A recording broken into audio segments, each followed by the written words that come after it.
So today we have to start with the connective tissue. So as the name is suggesting, connective tissue is one of the type of four basic types of animal tissue. That is, four basic types of animal tissue is epithelial tissue, muscular tissue, nervous tissue and connective tissue.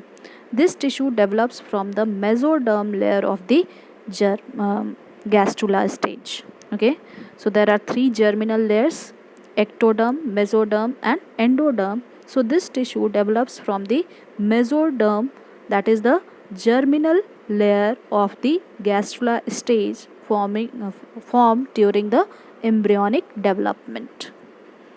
So what is the structure of connective tissue? What are the structural features of connective tissue? As you have seen in the epithelial tissue, where the epithelial tissue cells had more number of cells and no ICS or intercellular space was present, whereas just opposite in connective tissue, very few cells will be there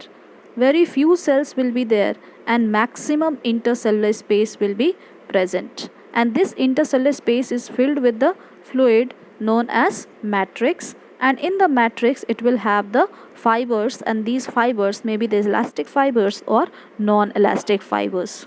So what are the structural feature of connective tissue?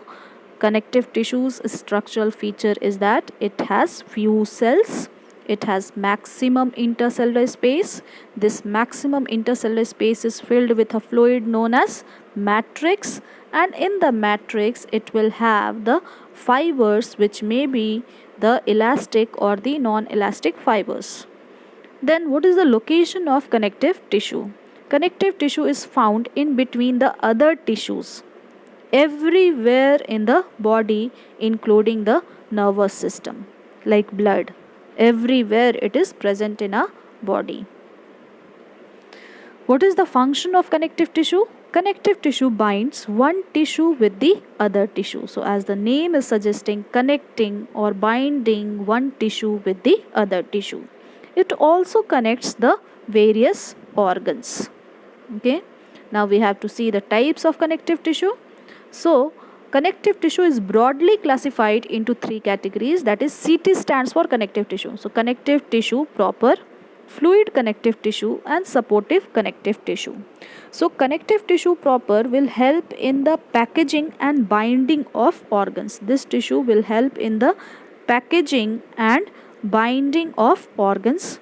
Fluid connective tissue will be providing the transport of the substances from one part of the body to the another part of the body, whereas the supportive connective tissue will provide the skeletal framework and the support to the body parts.